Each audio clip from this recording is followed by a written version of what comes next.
नमस्कार, ये आकाशवाणी है। अभी आप तादू याजो से समाचार सुनेंगे।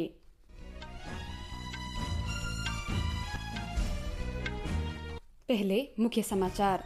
प्रधानमंत्री नरेंद्र मोदी को देश की प्रगति में उनके उत्कृष्ट योगदान के लिए लोकमान्य तिलक राष्ट्रीय पुरस्कार से सम्मानित किया गया।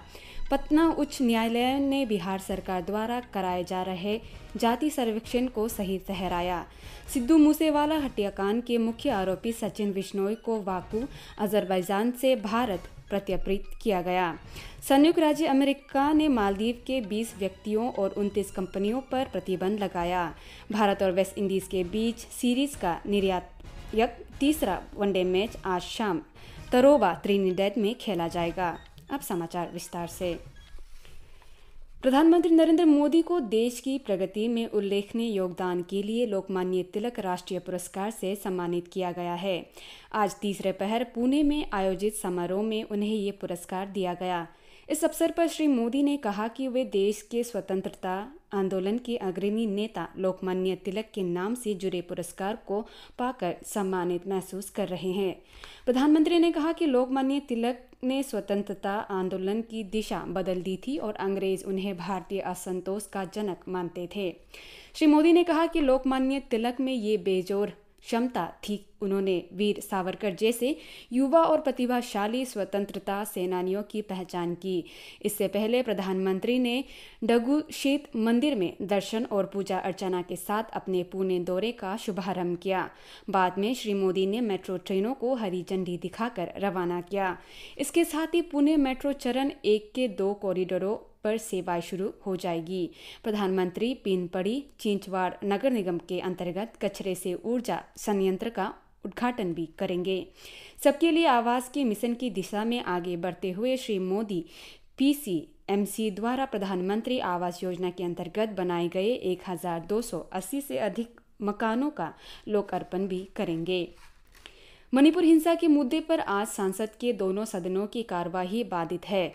इस मुद्दे पर विपक्ष के विरोध प्रदर्शन को लेकर लोकसभा की बैठक 2 बजे तक और राज्यसभा की बैठक 12 बजे तक स्थगित कर दी गई। लोकसभा में सदन की बैठक शुरू होते ही कांग्रेस, डीएमके, जनता दल यूनाइटेड और अन्य दलों के सदस्य अध्यक्ष के आसन के सामने आ गए और मणिपुर हिंसा के मुद्दों पर सरकार के खिलाफ नारे लगाने लगे। उन्होंने सदन में प्रधानमंत्री नरेंद्र मोदी के बयान की अपनी मांग दोहराई।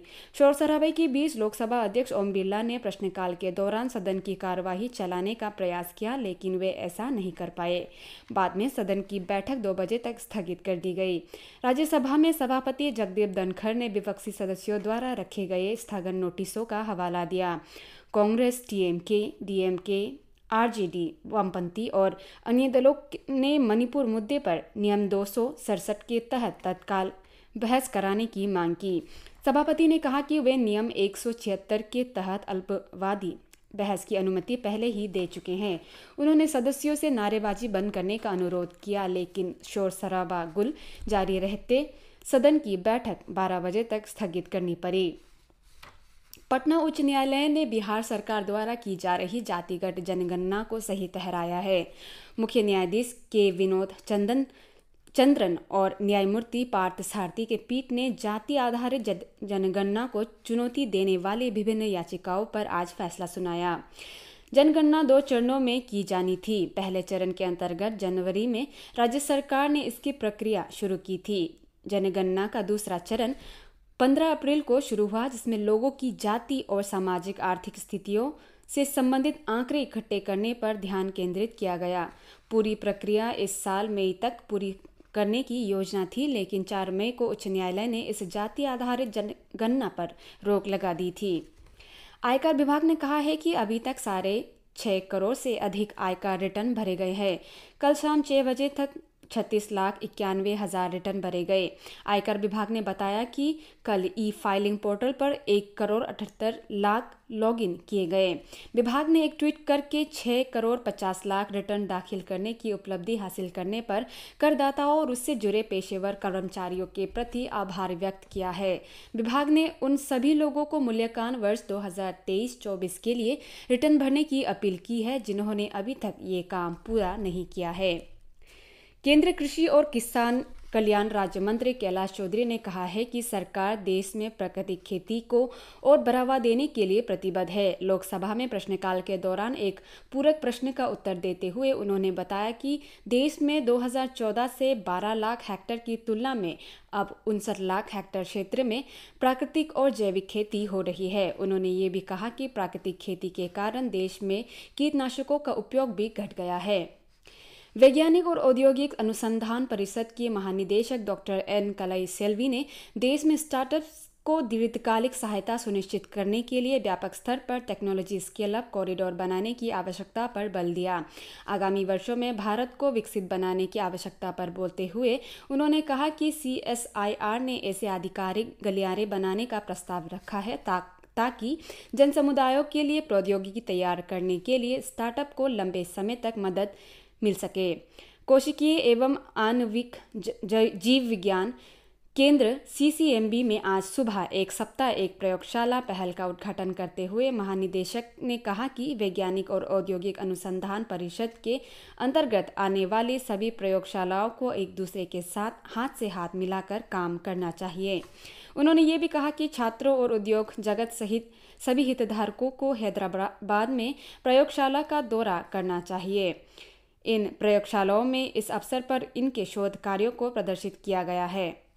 पंजाबी गायक सिद्धू मूसेवाला हत्याकांड के मुख्य आरोपी सचिन बिश्नोई उर्फ सचिन थापन को अजरबैजान के बाकू से प्रत्यर्पण के बाद भारत लाया गया है। दिल्ली पुलिस के विशेष आयुक्त HGS धारीवाल ने ये जानकारी दी। कुख्यात अपराधी लॉरेंस बिश्नोई का संबंधी सचिन बिश्नोई मई 2022 में मूसेवाला की हत्या के बाद से फरार था। उसने फेसबुक पर मूसेवाला की हत्या की जिम्मेदारी ली थी। भारत में प्रत्यर्पण से बचने के लिए वो अजरबैजान में कानूनी लड़ाई लड़ रहा था। पंजाब के फाजिल्का के रहने वाले सचिन को अजरबैजान में पिछले वर्ष अगस्त में हिरासत में लिया गया था। इससे पहले इस महीने की शुरुआत में राष्ट्रीय जांच एजेंसी लॉरेंस बिश्नोई की करीबी सहयोग बिक्रमजीत सिंह को संयुक्त अरब अमीरात में प्रत्यर्पित करके भारत लाने में सफल रही थी। स्वापक नियंत्रण ब्यूरो ने देश में LSD यानी लिसर्जिक डाई इथाइलामाइड के डॉकनेट आधारित सबसे बड़े कारोबारी समूह जम्बाड़ा का भंडाफोड़ किया है। ब्यूरो ने इस सिलसिले में 4 आरोपियों के पास से 29,013 LSD कैप्सूल्स और 472 ग्राम MDMA नाम का पदार्थ बरामद किया। आरोपियों के पास से 51,38,00,000 रुपये भी बरामद किए गए। ब्यूरो के उप महानिदेशक ज्ञानेश्वर सिंह ने बताया कि जामबाड़ा इकलौता भारतीय समूह है जो इंटरनेट पर डार्क नेट के जरिए LSD का धंधा करता है। NCB ने 22 भारतीयों को गिरफ्तार किया है जो नशीली दवाओं के आयात और देश भर में उनकी बिक्री में शामिल थे। भारतीय अंतरिक्ष अनुसंधान संगठन इसरो ने चंद्रयान 3 को चंद्रमा की कक्षा की ओर रवाना कर दिया है। अंतरिक्ष एजेंसी ने कहा है कि चंद्रयान 3 ने पृथ्वी के इर्द गिर्द कक्षाओं में चक्कर पूरा कर लिया है और अब ये चंद्रमा की ओर बढ़ रहा है। इसके अलावा पड़ाव चंद्रमा ही होगा। इससे पहले 14 जुलाई को प्रक्षेपण के बाद चंद्रयान 3 को इसके मिशन के भाग के रूप में व्यवस्थित तरीके से 5 कक्षाओं में गुजरना पड़ा। इसरो ने कहा कि उसका प्रयास है कि चंद्रयान 3 का लैंडर 23 अगस्त को चंद्रमा की सतह पर सफलतापूर्वक उतर जाए। संयुक्त राज्य अमेरिका ने मालदीव में ISIS और अल-कायदा आतंकी गुटों को वित्तीय सहायता प्रदान करने के आरोप में 20 व्यक्तियों और 29 कंपनियों पर प्रतिबंध लगाया है। विदेश विभाग के प्रवक्ता मैथ्यू मिलर ने कहा है कि इन लोगों का उद्देश्य मालदीव के भीतर आतंकी गतिविधियों के लिए वित्तीय सहायता पर रोक लगाना है। भारत और वेस्टइंडीज के बीच मैचों की श्रृंखला का तीसरा एकदिवसीय अंतर्राष्ट्रीय मैच आज ट्रिनिडेड में खेला जाएगा। ये मैच भारतीय समय अनुसार शाम 7 बजे शुरू होगा। टेस्ट सीरीज 1-0 से जीतने के बाद टीम इंडिया ने गुरुवार को बारबाडोस के ब्रिजटाउन में केंसिंगटन ओवल में वनडे सीरीज के शुरुआती मैच में 5 विकेट के आसान जीत दर्ज की थी, लेकिन शनिवार को इसी मैदान पर दूसरे वनडे में वेस्टइंडीज ने भारत को 6 विकेट से हरा दिया था। दोनों देश वनडे के बाद इस महीने की 3 तारीख से 5 2020 अंतर्राष्ट्रीय मैच भी खेलेंगे। इसी के साथ ये समाचार बुलेटिन समाप्त हुआ। नमस्कार।